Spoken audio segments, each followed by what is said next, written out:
প্রসঙ্গ যখন হয় আকাশ আর ঘাসের সাথে, তাহলে আমি কি করে বাদ যাই আমার কেকের মধ্যে এই কালার দুটো আনবো না বলো তো। দেখো, তাই আকাশ আর ঘাস মানে আকাশি কালার আর সবুজ রঙের ঘাসের কালার নিয়ে চলে এসেছি কেকের মাধ্যমে। তো উপর থেকে দিয়ে দিয়েছিলাম চকলেট গার্নাশ। আর আমি কিন্তু খুব হাসতে হাসতে ভিডিও করি, মানে কোনো সিরিয়াস ব্যাপারে আমার হাসি পাবেই, এটা ছোটোবেলা থেকেই আছে। স্কুলে গেলে কোনো যদি সিরিয়াস কোনো ব্যাপার হতো আমি দাঁত কালাতে শুরু করে দিতাম।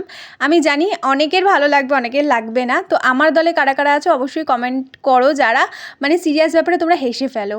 তো এই ব্যাপারটা আমার কিন্তু আজও রয়ে গেছে। তো এই কেকটা কিন্তু পুরোটা ছিল চকলেট ফ্লেভার। এই কেকের সাথে আমি অনেক রকম কেকের তোমাদের ডেকোরেশন আজকে শেয়ার করব, যেটা আমি করেছিলাম। আমার প্রচুর কেকের অর্ডার ছিল। কেকের আমি ভিডিও না করতে পারলেও কিছু কিছু ফটো আমি তুলে রেখেছিলাম, যেটা তোমাদের সাথে শেয়ার করলাম। তোমরা অনেকে আমাকে কমেন্টে লিখেছো, দিদি তুমি গেম চ্যালেঞ্জের ভিডিও করো, লং ভিডিওতে তোমরা দেখতে চাও। অবশ্যই করব। তোমরা বলেছো আমি করবো না বলো? তোমরা ভালো ভালো আইডিয়া দাও। আমি আমার পুরো ফ্যামিলিকে নিয়ে গেম চ্যালেঞ্জের ভিডিও আপলোড করব আর সেটা তোমাদের সাথে শেয়ার করব। চলো টাটা।